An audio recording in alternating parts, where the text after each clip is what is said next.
Hello and welcome back to Autosphenia, where I am using this instead of a microphone because I left my microphones at home yet again. Brilliant. This is the new Hyundai, well, not really new, but a year old or so, Hyundai Tucson. Sorry, I pronounced it wrong. Hyundai Tucson. And in this video, we're going to review it because I think it's definitely worthy of a review. And I'm also going to compare it to the Kia Sportage because I've been in one of them. Not had a review of it, but I've been in one. So let's see if it's better than that car, if you should buy one, and yeah, everything you need to know about the Hyundai Tucson. Hyundai Tucson, sorry. Let's move on.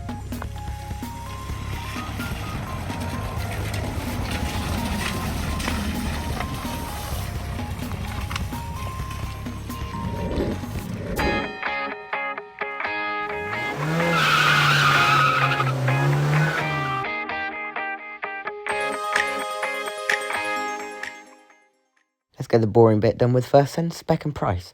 Now, this model is it's a premium.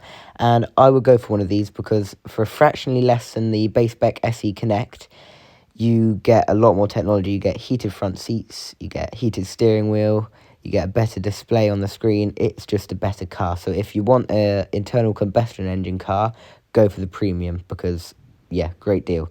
I mean, no matter what one you go for, it is a great deal. They're a very good price car for the powertrain, the spec level, and the engine choices that you get. But if you want a hybrid model, the hybrids are very good, by the way, just as good as the ICE ones.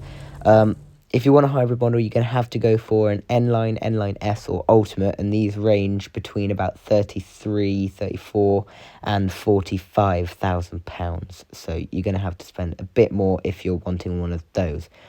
The range starts at £30,000, and for one like this, expect to pay about 32, 33. So, competitively priced, but well priced considering what you're getting. So yeah, let's now move on to the rest of the video, the interesting stuff. Right then, what does it look like from the outside? Well, from the front, it's giving me a Mercedes EQC kind of vibes. I think it's quite a good looking car from the front, especially in this colour, because I do like the contrast between this bright red and this dark black. And I do like how they've blacked out the Hyundai badge. I think that looks quite good. I don't really like the style of how they've done the lights, front or back, because if you look, let me just show you.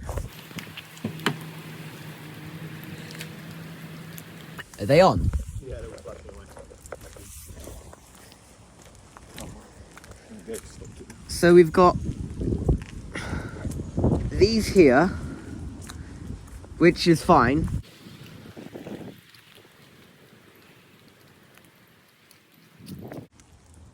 That didn't change, did it? No. Brilliant.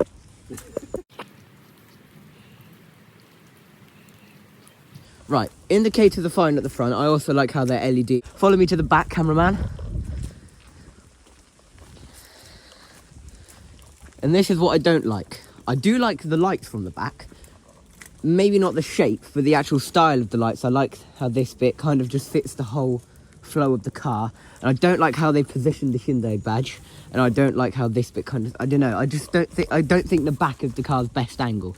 But I also really don't like where the indicators are positioned because A, that's not where you're necessarily looking for an indicator. And B, if you're up close behind someone, you can't necessarily see that if they sit really low and they're driving an M140i. So, necessarily, I don't like the lights of the car. Mustang-y look on the back. Yeah. Mackie. So it's like a contrast between a Nissan Qashqai, Urus. Mercedes EQC. Why are you saying Urus? You've got the square wheel arches. Oh yeah, kind of, yeah, okay. EQC, Urus, Qashqai, and what did I just say? Mustang Mach-E. Right, round the side then, and it's very wet. Oh, I can turn off these now. Bear with me. It's very angular. You've got very many. It's no Tesla Cybertruck. I'll say that much. You've got lots of sticky out bits, and then it blends in around here. It's very angular. I'd say it's maybe a bit too much, but some people might like that. I don't know. Not for me personally, but yeah, I can see the appeal of it.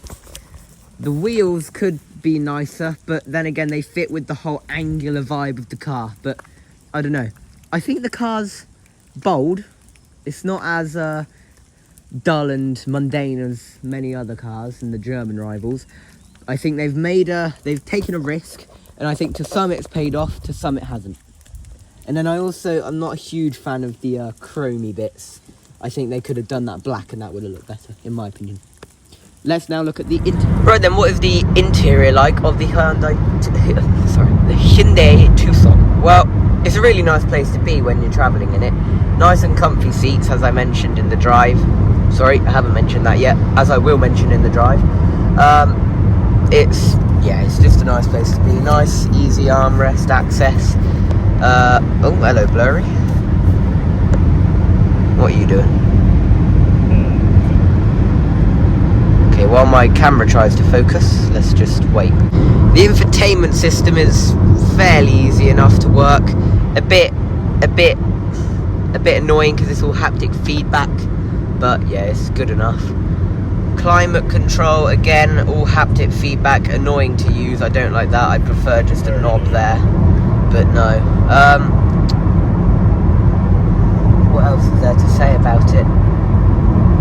You didn't like the A-pillars, did you? Oh yeah, they get in. I think they block a bit of the. Seriously, to it. Nice big chunky wind mirrors, so very good visibility. Yeah, the quality of the materials inside is pretty nice from what you can see, and then you get down and there's a bit more scratchy plastics and yeah. Doesn't look too plasticky. The sound system is all right. It's not the best thing I've ever listened to, but it's all right. We can have that little test now.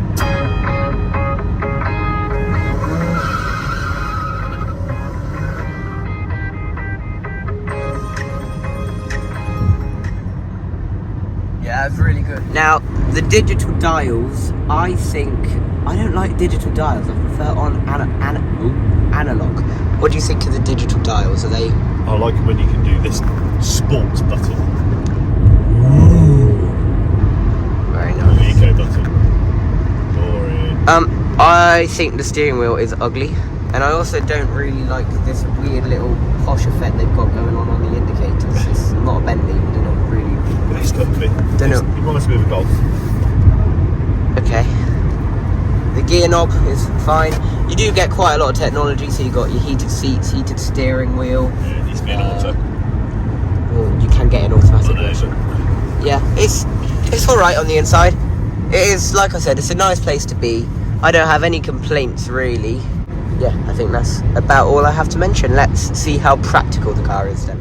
Right then, interior. Let me hop in the back.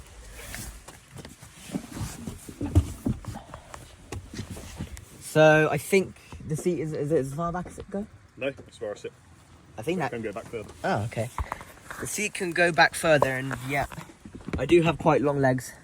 I'm 5'10", but I do have long legs, and I do feel quite restricted. Headroom is miles. Anyone over 6 foot will be absolutely fine. Can you not cough on camera, please? Sorry. If I just shut the door. Pleasure.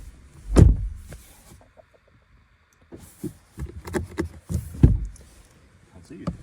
Yeah, this headliner makes for a not it too dark and dingy back here, but I don't know. It just could be better. There's no climate control back here either, which is kind of annoying. I'd expect that on any car of 2022, but not on this. And then I do quite like this little piece of trim, but yeah, I think it could be a bit less boring back here, a bit brighter, and have a few more features, and that would make it better. Oh, also the door openings aren't wide enough at all. Fitting a baby seat would probably be a bit of a challenge. Into the boot. Not got a power tailgate, and the size of the boot itself is fairly decent. You can fit all your Santa in there. Take away this and you've got extra space, 12-volt socket. You can fold the seats down. Yeah, nice and easy. And then again, no power tailgate. So practicality could be better, could be worse. I'd say it's distinctly average. Let's move on. Right, cubby holder count. We've got 1 cup holder, 2 thing, 3 thing. Brilliant. That is not a cubby holder. 4, that is a wireless charging thing, love that. 5, 6, 7.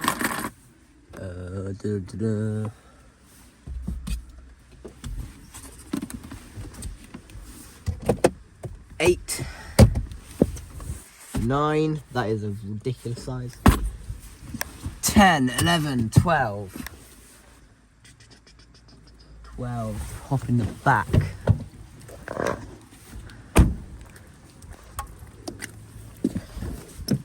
13, 14. Right, come on, come on. What was that, 14 or 15? 14. 14, 15, 16, 17, 18. Come on. Oh, 19, 20, no cover on, and they're pretty small. 20. Right, I'm not going to lie to you. For a car like this, 20 is pretty disappointing. And none of them are the best size either. So, on a cubby holder count and a practicality side of things, there's room for improvement on the Hyundai Tucson. However, let's see if it makes up for that in the drive. Let's move on. Right then, what is it like to drive the... what's this? Tucson. Well... What's a Tucson? People need to know the whole name. Okay, the Hyundai Tucson. Well, I think it is, on a long motorway journey like this, we'll spin it into long motorway journey, town and then back roads. It does absolutely fine. Now, I don't know if you can actually see my face because the way the camera's pointed, but we're going to carry on anyway and hope for the best. I don't know the full story because I can't drive it on the public road. I have driven it a little bit on private land, but what I can tell you that on a long journey like this, cruising down the motorway, it is absolutely perfect. It is really comfy. The seats are good for long distance. The suspension is nice and soft. Really, really refined. Like, you might be able to hear a bit of road noise, but for wind noise, tyre noise isn't that bad. And then just the general road noise and noise of the car engine itself is really, really quiet.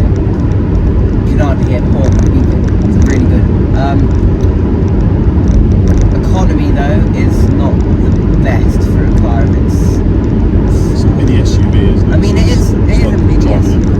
I mean, I wouldn't say it's a mini SUV, I'd say it's a mid-size SUV. But then it is a 1.6 petrol, which isn't that big an engine, and it gets between 30 and 40 mpg, which isn't really great. But yeah, it's good for a long journey. If you have a diesel one or a hybrid one, I'm sure it would be even better. But for this one, it's just okay, just could be better economy-wise. Anything to add to that? No, just be impressed with the road noise, as we said earlier. Okay. Right, well, let's see what it's like to drive around town. Let's move on. Right then, round town. Well, obviously I can't give you the full verdict, like in the motorway, but I'll tell you what I can do. I do think that it is relatively easy to manoeuvre. The steering seems light from what I've experienced. And yeah, easy to get around places. It's a good nice height as well. Yeah, a good driving position I've noticed as well. Yeah, Dad, can you tell us some more? No, that's absolutely what I would say. You need to tell me more. Well, it's Sunday. Okay, thank you. Well, I guess then that sums up town driving. It is good over bumps, easy to stop, easy to go, easy to steer. Does what it says on the tin and it does it well. Goodbye. Take the Tucson out onto a back road then, and that's where you're going to start to notice its downsides to the drive. Now, it can definitely hold itself, it can go round corners, and it has enough grip. It's not a petrol heads car, it's not the sportiest SUV, and yeah, it kind of turns into a bit of a boat. Now, the suspension has a sport mode, but I honestly don't really notice a difference. The gear changes aren't very involving, they're fine for normal driving. It's a good to drive car, just not a petrol heads car, but it's a Hyundai Tucson, you don't really expect it to be. So yeah, that pretty much sums up the drive. Let's move on. Right then, what is my verdict on the Hyundai Tucson? Hope I said it right that time. Well, I think it is a very good car for the market that it's in. I've not been in every single one in that market, so I can't tell you if the Qashqai is better. But I would say that overall, this is a better car than the Sportage. Cameraman, would you agree with that? Can't quite remember. Can't quite remember. I think it looks... I'd say they're pretty on par with the looks. They're both quite bold. They both make a statement. This one probably slightly more so, but I think it also pays off a bit more on this one. I would also say that the drive on this one is better for comfort and long distance. But then the Kia did really well as well. But I don't know. That was a higher spec one than this. That was that hybrid? That one was hybrid as well. Yeah, I would rate this, I'd say, a good 8.2 out of 10. And I would definitely recommend you get one if this is the sort of car you're looking for. But I would also go and try out a Qashqai because I know that they've been given good reviews as well. So I'd say the short list. Pardon? It's a good height to jump. It is a good height. It's a really good car. It is a really good car. I'd say if you're looking for a car like this, you need to go and test drive one of these. You need to go and test drive a Qashqai. So yeah, that is my overall verdict. I hope you enjoyed the video. If you did, please give it a like. Do not forget to subscribe, share, all the things they said to do on YouTube videos. Do it for this video. Do it for this channel. Very thanks for watching. Goodbye.